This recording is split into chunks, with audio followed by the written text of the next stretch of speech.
Assalamualaikum warahmatullahi wabarakatuh. Perkenalkan, nama saya Beni Basuki. Di video ini saya akan menjelaskan tentang storage function, storage prosedur, dan trigger yang ada pada database MySQL. Di sini saya sudah membuat sebuah database yang bernama DB perusahaan. Di dalam database ini terdapat beberapa tabel, yaitu gaji pekerjaan, karyawan, keluarga, dan pegawai. Baiklah, selanjutnya kita masuk ke command prompt. Di sini kita akan menyambungkan ke MySQL-nya. Kita pindah dulu ke direktori D. Selanjutnya kita masuk ke direktori sum.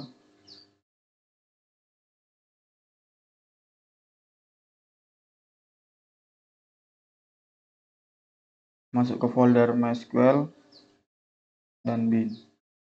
Selanjutnya masuk ke MySQL.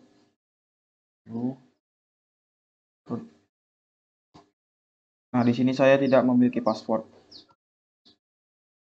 Di sini kita sudah masuk atau terhubung ke database MySQL, yaitu di phpMyAdmin. Selanjutnya kita akan melihat apa aja yang ada di dalam database ini.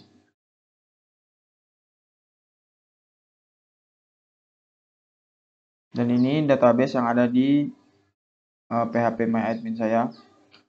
Selanjutnya kita akan masuk ke database yang bernama perusahaan.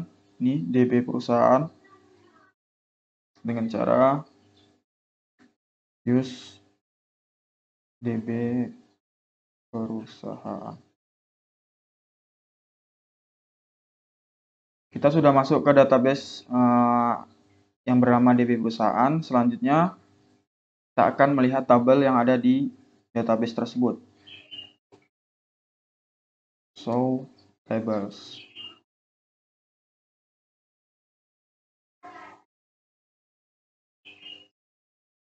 Dan ini tabel yang ada di database DB perusahaan. Baiklah, selanjutnya kita akan membuat storage function untuk menentukan gaji karyawan.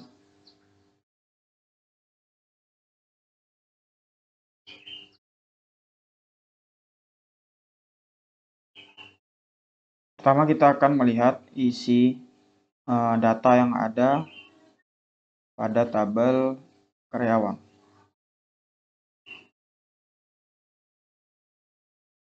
Dan ini data yang ada tabel karyawan. Oke, yang pertama saya akan membuat storage function yang berguna untuk menentukan status gaji karyawan ini sudah dibayar atau belum. Dan di sini akan ditambah nanti sebuah record baru bernama status untuk menentukan gaji itu sudah dibayar atau belum.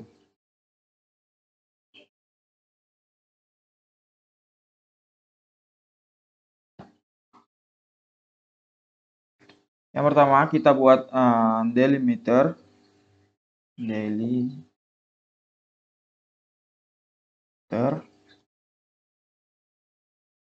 Selanjutnya kita buat function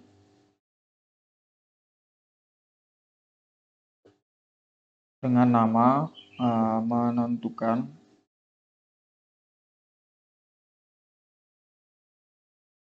gaji, tipe data integer,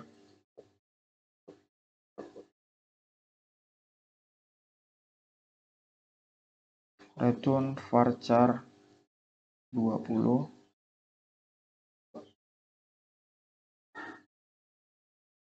lalu buat deterministic.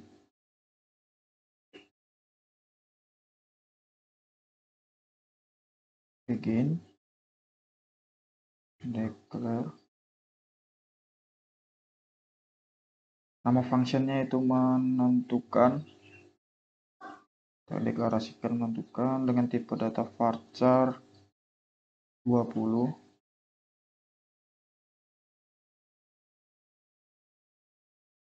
Lalu di sini kita buat sebuah percabangan jika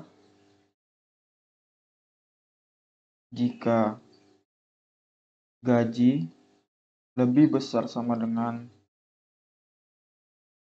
9 juta,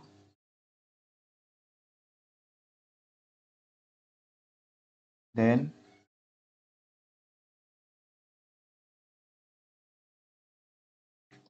kita buat set menentukan.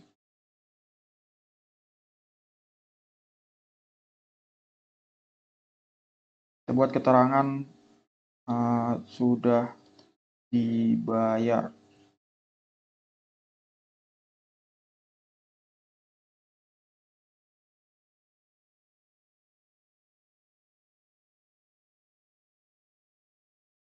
Selanjutnya kita buat else if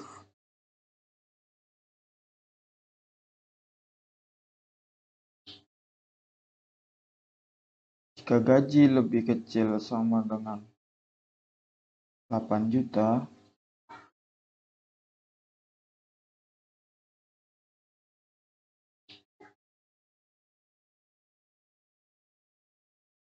set function menentukan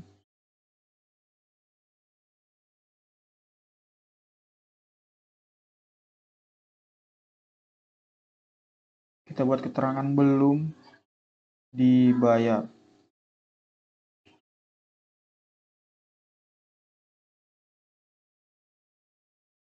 Lalu kita akhiri perulangan ini dengan cara and if,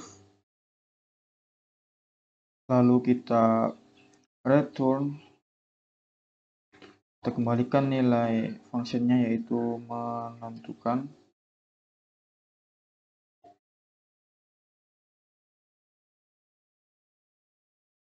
Kita akhiri dengan end, lalu kita tutup. Nah, fungsinya sudah terbuat ini dengan keterangan query OK. Dan bagaimana cara untuk memanggil sebuah function ini? Yaitu dengan cara kita buat select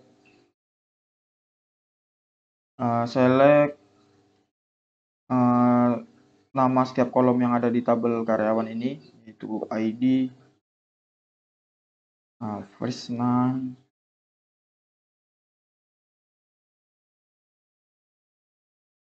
last name,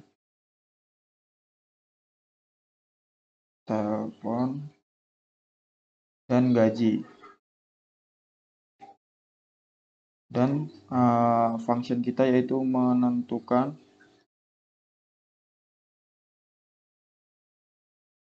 gaji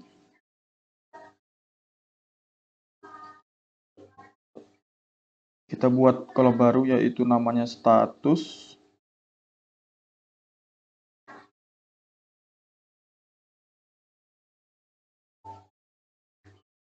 From karyawan order by, atau kita urutkan berdasarkan ID, kita urutkan secara ascending atau berurutan.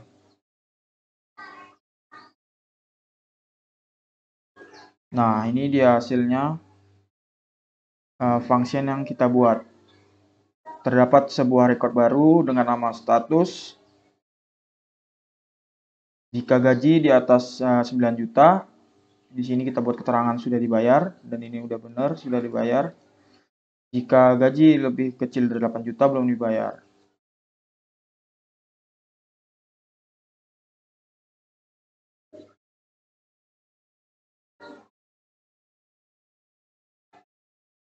Selanjutnya kita akan membuat sebuah storage prosedur untuk memanggil function ini. Bagaimana caranya? Yang pertama kita akan membuat sebuah prosedur, create prosedur dengan sebuah nama p function.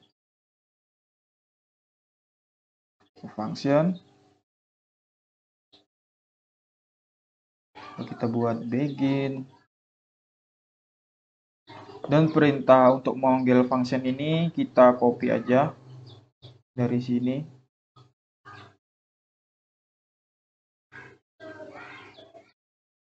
Copy, kita paste di sini. Lalu kita akhirin and dan kita tutup. Nah, query oke. Berarti prosedur ini untuk memanggil sebuah function sudah bisa. Bagaimana cara memanggil prosedur ini? Dengan cara yaitu call p-function. Itu nama prosedur yang kita buat tadi. Lalu kita tutup. Nah, hasilnya sama aja. Yang berbeda hanya function yang di atas kita panggil secara langsung, yang ini kita panggil menggunakan sebuah storage prosedur.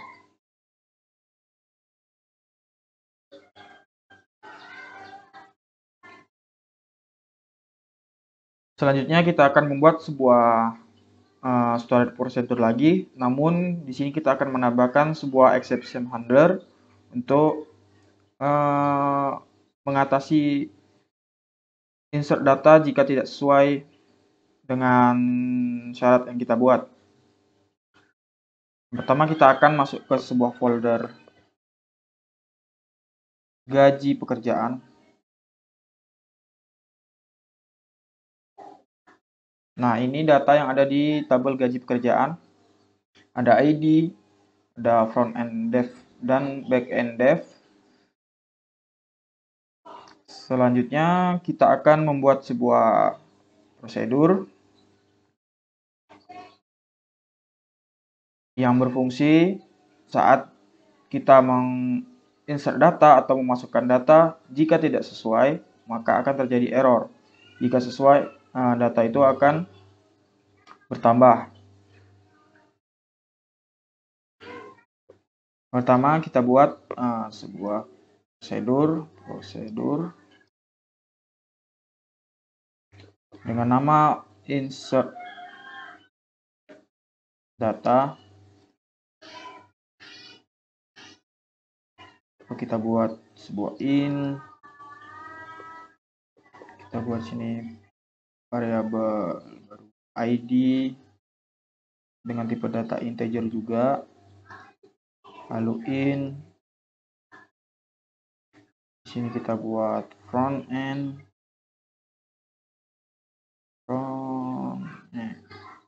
dengan tipe data integer, selanjutnya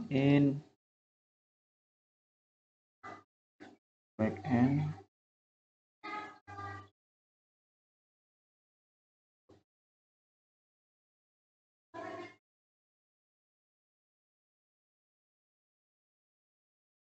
kita buat begin. Nah, di sini kita deklarasikan sebuah handler untuk SQL exception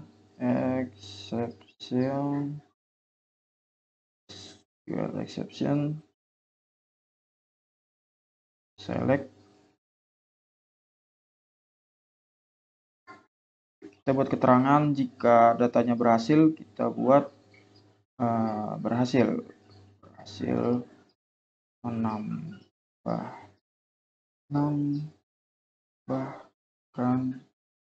data.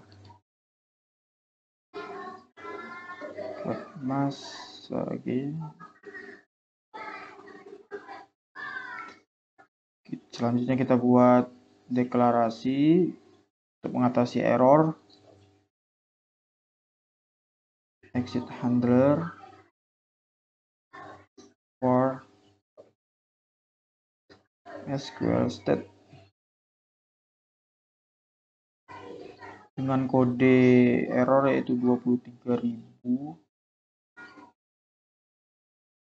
Select. Kita buat keterangannya tidak berhasil.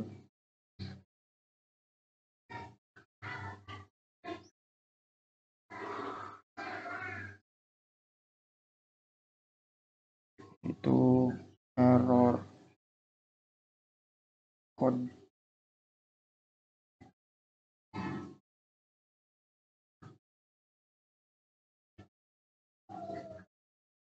Di sini kita melakukan sebuah insert data, insert into tabel gaji pekerjaan,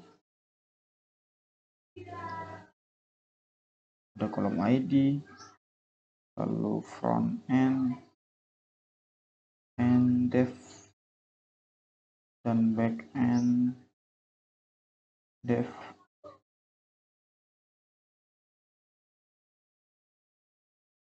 Kita buat valuesnya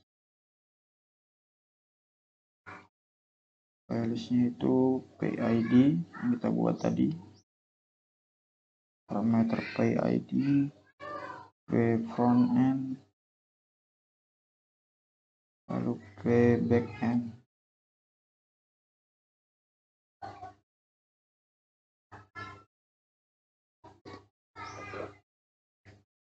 Kita buat sebuah account, select account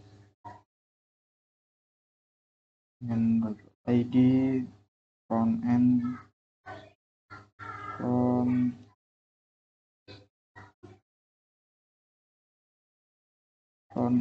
dev.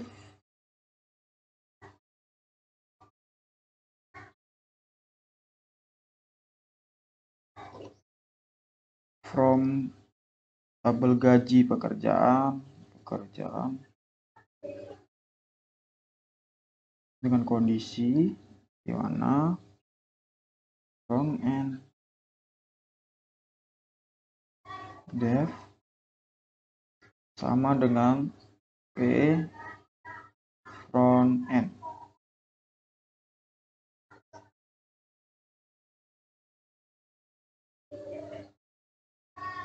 Kalau kita end, kita tutup. Nah, query oke, tandanya prosedur dengan exception handler yang kita buat sudah berhasil. Dan bagaimana cara untuk memanggilnya? Di sini saya akan mencontohkan untuk menginsert data atau menambahkan sebuah data dengan cara call. Kita call prosedurnya yaitu dengan nama insert data. Di sini kita buat ID-nya di situ karena udah 2, kita buat ID-nya 3. Lalu front end dev-nya kita buat 12 juta. Oke, lalu back end dev-nya kita buat 11 juta. Lalu kita tutup. Nah, data berhasil menambahkan data. Artinya data sudah kita masukkan ke dalam tabel dan berhasil. Bagaimana cara mengeceknya? Kita cek menggunakan select from gaji pekerjaan. Nah, ini dia yang kita tambahkan tadi datanya. Bagaimana contoh untuk melihat insert data yang error? Kita contohkan dengan cara code insert data. Di sini coba kita contohkan nilainya itu kurang dari 9 juta. Back end dev-nya kita buat contohnya cuman 110. Coba kita lihat. Tidak berhasil karena di sini paling rendah itu 9 juta. Jadi dia tidak sesuai dengan yang diinginkan.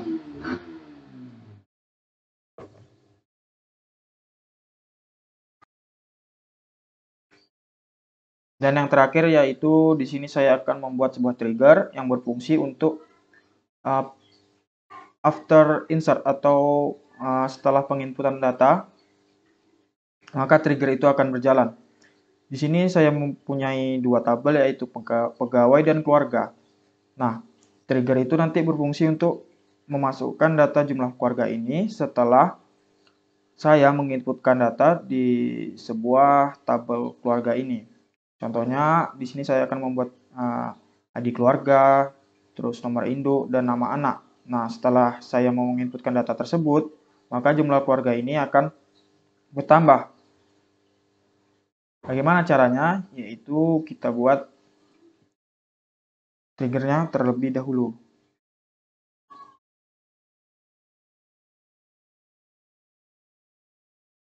Kita buat trigger, create trigger. Nah, yang kita mau jumlahkan yaitu jumlah keluarga setelah insert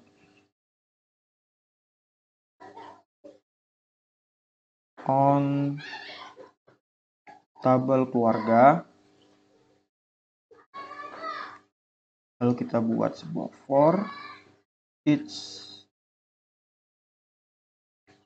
row begin update. Kita update di tabel pegawai,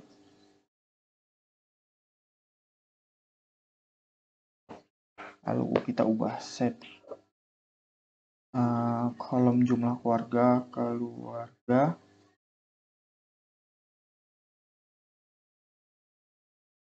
sama dengan kita buat select count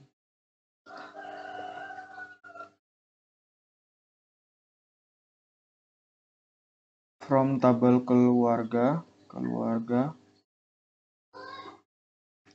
Kondisinya nomor induk itu sama dengan new nomor induk.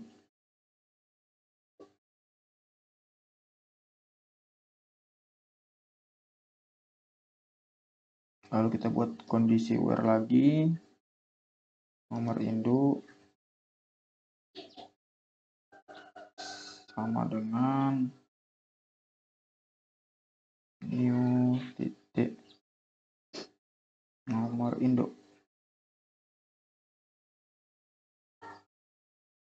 Kita end dan kita tutup. Nah, query oke. Berarti trigger kita sudah kita buat atau sudah berhasil kita buat. Dan bagaimana cara untuk menggunakannya? Di sini kita akan mencontohkan untuk menginsert sebuah data di tabel keluarga.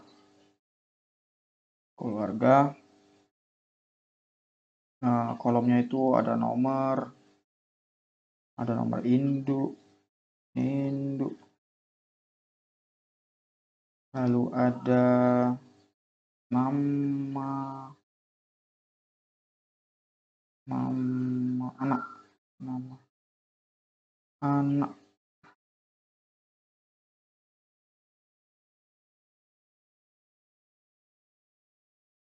anak, lalu kita buat nilainya atau values.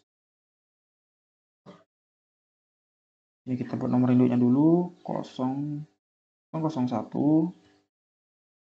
Contohnya nama anaknya ini ya.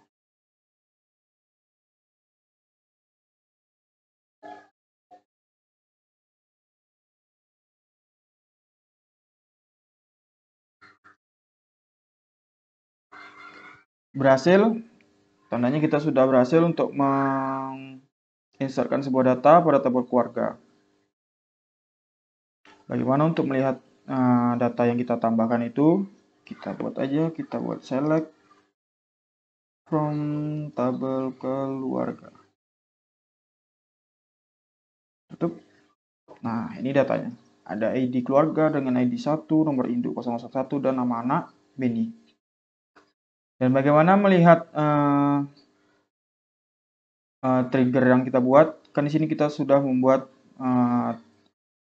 di sini kita sudah memasukkan sebuah data, berarti jumlah keluarga ini akan bertambah menjadi 1 karena kita masukkan nama anak Beni. Bagaimana untuk mengeceknya? Kita buat aja select from pegawai. tutup. Nah, jumlah keluarga menjadi 1. Berarti trigger kita berhasil berjalan. Baiklah, cukup sekian penjelasan mengenai storage function, storage procedure, dan exception handler, dan terakhir yaitu ini trigger pada database MySQL. Lebih dan kurang saya mohon maaf. Saya akhiri. Wassalamualaikum warahmatullahi wabarakatuh.